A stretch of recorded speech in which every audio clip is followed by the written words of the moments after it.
What if I told you that most of your choices aren't really yours? That the reality you trust, the self you protect, and even your free will might be illusions your brain creates? In the next few minutes, you'll uncover the secrets of modern neuroscience and timeless wisdom that reveal. Heavy checkmark why your mind lies to you every day. Heavy checkmark how tech and dopamine hijack your attention. Heavy checkmark why your memories can't be trusted. Heavy checkmark and what you can do to reclaim control. These are not random facts. They are life-altering truths that can reshape the way you think, choose, and live. So, stay till the end because the final insight might just change how you see yourself and your freedom forever. And if you believe in growing beyond illusions, subscribe now. This channel is where curiosity meets clarity and where your search for real freedom begins. Why your mind is lying to you.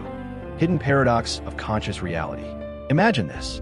You wake up tomorrow, only to realize you've never truly been awake. Everything you call real, your thoughts, your opinions, your values, your goals, may have been shaped, triggered, and rehearsed by a part of you you've never consciously met. And here's the unsettling part. You felt sure it was your voice all along. This isn't science fiction. It's grounded in neuroscience. In the next few minutes, we'll dive into one of the most startling insights in modern brain science. Your consciousness may not be the initiator of decisions, but a convincing narrator that speaks after they've been made, trying to preserve the feeling of control. And yet, millions of people live their entire lives without realizing how much of their behavior is driven before awareness arises. Let me take you back to the 1980s. Dr. Benjamin Libet, a pioneer in neuropsychology, asked a powerful question. When you truly decide to move your body? Volunteers were connected to EEG machines. They were asked to move their fingers whenever they felt like it. And here's what emerged. The brain's readiness signal fired 350 milliseconds before the volunteer consciously knew they made the choice. That's faster than a blink. You believe you made the decision, but the brain had already sent the motor command before you even noticed. But it gets even more striking. In a 2008 follow-up using fMRI, scientists at the Max Planck Institute found they could predict a person's decision up to 7 seconds before that person became aware of it. 7 seconds. That's the time it takes to cross a room, in a sentence, or make a critical phone call. So the question isn't, are we free? It's who or what is operating the levers behind our choices. And here's what leading scientists propose. You're not the CEO of your mind. You're its narrator, a fast-thinking spokesperson explaining reasons.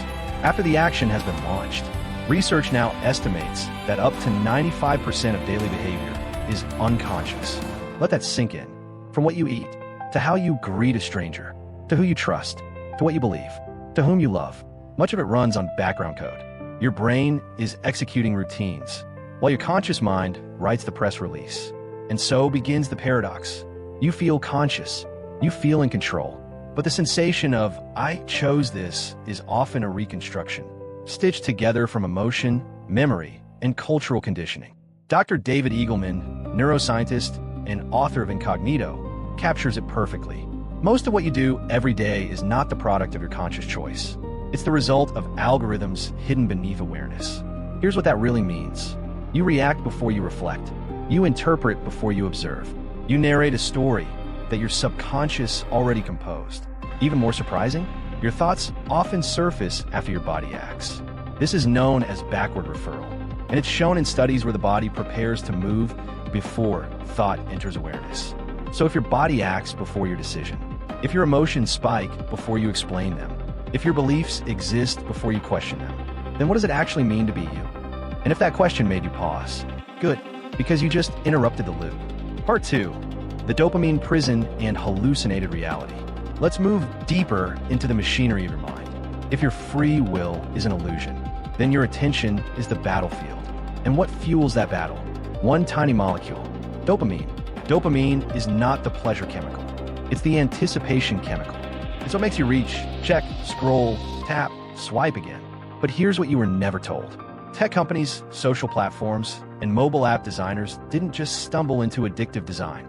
They reverse-engineered your brain, deliberately. In 2012, former Google ethicist Tristan Harris exposed the blueprint.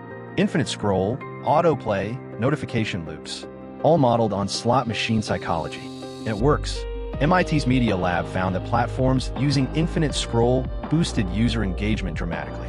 You're not just browsing, you're pulling a neural lever again and again, hoping for validation. This is called variable reward scheduling, and it's the same system used in gambling addiction.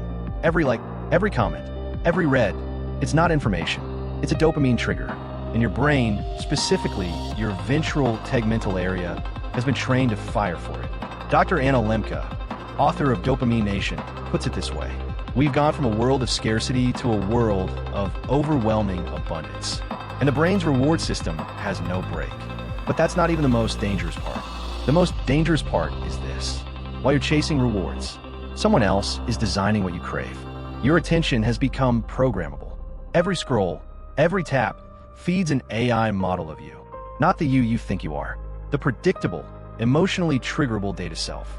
And over time, the algorithm doesn't just learn your mind. It begins to shape how your preferences and attention behave, like a mirror to your own habits. You don't just use the platform. Your behavioral patterns begin to align with the rhythms it rewards. Magnifying glass-tilted left pause here. Ask yourself, do you remember choosing the last 10 videos you watched? Or were they chosen for you?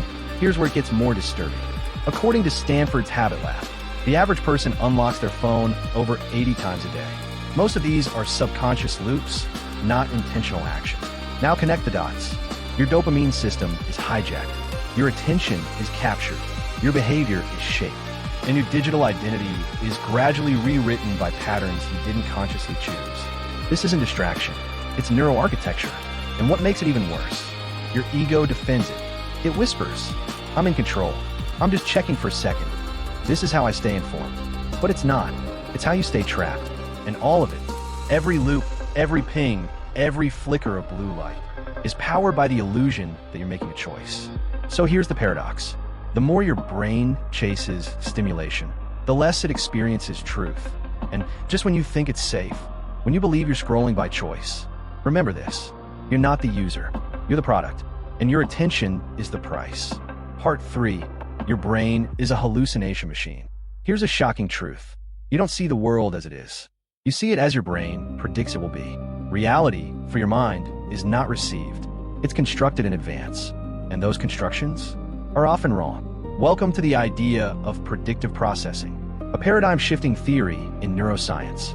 Dr. Anil Seth, cognitive neuroscientist at Sussex University, puts it this way: we're all hallucinating all the time. When we agree on our hallucinations, we call it reality. Here's how it works. Your brain is constantly guessing what's out there, using memories, expectations, emotional states, and familiar patterns. Only when those guesses seriously fail does your brain update them. That means what you see, what you hear, what you believe to be true, is mostly shaped by your prior expectations. Example, the McGurk effect. Watch a video of a person saying B-A, B-A, B-A, but sync it with lips saying F-A, F-A, F-A. Your brain hears F-A, even though the sound is still B-A. This isn't a glitch. It's your brain resolving a conflict between sight and sound. Visual overrides audio. Prediction overrides data. Now imagine that same mechanism applied, not just to sounds, but to politics, identity, love, or memory. You think you're perceiving reality, but often you're perceiving reinforced assumptions. And it gets more complex. Your memories? Also reconstructed and surprisingly malleable. In the Lost in the Mall study, Dr. Elizabeth Loftus showed that 25 to 37% of participants could be convinced they were lost in a shopping mall as children, even though it never happened. The brain didn't retrieve that memory. It created it through suggestion and repetition, because memory doesn't function like a filing cabinet. It works more like Photoshop, loading editable layers. And each time you recall something, you resave it, sometimes with changes. So now, even your past is under revision. And it's not just memory, it's your choices too. In the choice blindness experiment, 2005, people were asked to choose between two faces. Then, with a sleight of hand, they were shown the face they didn't choose. Most didn't notice, and astonishingly, many rationalized the swap choice as if it was their original one. Think about that. You make a decision, it's secretly switched, and your brain invents a justification just to stay consistent. That's not conscious reflection. That's post-rationalization. Your brain is a prediction engine, shaped to maintain coherence, not pure truth. It distorts perception to keep your self-story intact. It edits beliefs to minimize internal contradiction. So next time you say, "I remember it clearly," ask, "Or was that just the last version I rehearsed?" Because here's the paradox. Your brain is wired to distort the world, so you can function within it. And unless you question that machinery, you may live inside reconstructions, mistaking them for reality. Part 4. The identity mirage and illusion of self. If your decisions are unconscious, if your senses are predictive, if your memories are rewrites, then who or what are you? You say me like it's a thing. Solid, continuous, whole. But here's what neuroscience and ancient traditions converge on. The self is a construct, a layered narrative built from perceptions, feedback, and reinforcement. And that construct is so compelling, you'll do anything to defend it. Let's begin with your brain. You think there's one unified, but your brain is a set of modular systems, each managing different tasks, reactions, and inner voices. When they align, you feel centered. When they conflict, you feel torn. Now, consider this. In rare medical cases where the corpus callosum is severed to treat epilepsy, communication between left and right brain hemispheres is cut. These split-brain patients show something fascinating. Each hemisphere can behave like a separate agent. In one study, the patient's right hemisphere was shown the word walk. The body stood up and began walking. But when asked why, the left hemisphere, language dominant, replied, "I wanted to get a Coke." It wasn't a lie.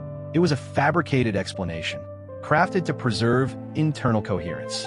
The language system didn't know the real reason, so it created one. And here's the twist. We all do this. You justify actions you didn't fully choose. You defend values you never deeply examined. You retell stories that evolved with repetition. So what is this self you're protecting? Dr. Bruce Hood, author of The Self-Illusion, explains. You're not the person you were 10 years ago. Not a single memory, belief, or cell may be the same. Yet you still think you're you. Why? Because identity isn't a fixed thing. It's a process. An interface your brain builds to navigate relationships, society, and survival. It's shaped by expectations, family, education, culture, trauma, media. You're an actor, and the mask eventually merges with the face. This mirrors the Buddhist idea of an anta, the doctrine of no fixed self. But this isn't nihilism. It's freedom. If the self is impermanent, then so is your shame, your fear, your limiting past. Here's where AI surprisingly aligns. In large language models, there's no fixed I, no ghost in the code, just behavior emerging from context and prior inputs. Likewise, you're not a ghost in your body. You are a pattern emotion, and that pattern can evolve. So next time you feel broken, remember, the you who feels broken is just one loop, in one configuration, of one mental system. You're not the loop. You're the sensor. You've made it here through the illusion of free will, the hijack of attention, the distortion of perception, and the mirage of a fixed self. So now the question is simple. Is there a way out? And the answer is yes. But it's not a hack, not a shortcut, not instant transcendence. Because escaping illusion isn't about breaking the system. It's about observing it as it runs. Let's begin with a profound insight from psychiatrist and Holocaust survivor Viktor Frankl. Between stimulus and response, there is a space. In that space lies our power to choose. In our response lies our growth and our freedom. That space is the escape hatch. It is the birthplace of conscious intervention, and science supports it. In a 2018 study published in Frontiers in Human Neuroscience, participants who practiced just 10 minutes of mindfulness daily showed a 42% drop in compulsive behaviors and a 31% improvement in emotional regulation in just 3 weeks. Think about that. 10 minutes of stillness can begin to rewire years of conditioned reaction. This is called neuroplasticity, your brain's capacity to reconfigure itself based on attention, repetition, and intention, which means the mental loops that once dictated your life can be edited. You're not just a system running code. You're a system that can revise its own source, but only if you pause to look. Start simple. When you're scrolling, pause. Ask, why am I here? When you feel triggered, pause. Ask, what just hijacked me? When you're judging, pause. Ask, is this mine or something I inherited? Each pause is a wedge in the machine. Each question is a signal of awareness reclaiming its seat. This isn't philosophy. It's a neurological countermeasure. You're retraining the brain from automation to agency. And here's the secret that breaks the spell. You don't need to become someone else. You just need to be here. Because the real truth isn't hidden in a guru, app, or ideology. It lives in that thin space, between impulse and inquiry, between story and silence. And when you settle into that space, something extraordinary is revealed. You are never the illusion. You are always the awareness watching it. So now what? Start with your breath. Close your eyes. Notice the inhale. Notice the exhale. You just paused the machine. You just touched the unconditioned. You just remembered what's real.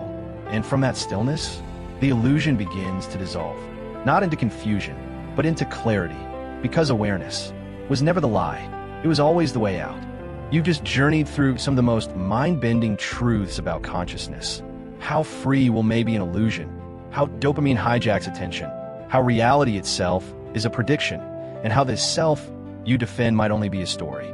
If these ideas sparked a pause, stirred questions, or made you feel that thrilling sense of awakening good, that's the point. Because this isn't the end. It's the doorway. There's so much more to uncover. Truths that challenge what you've always believed about mind, identity, and reality.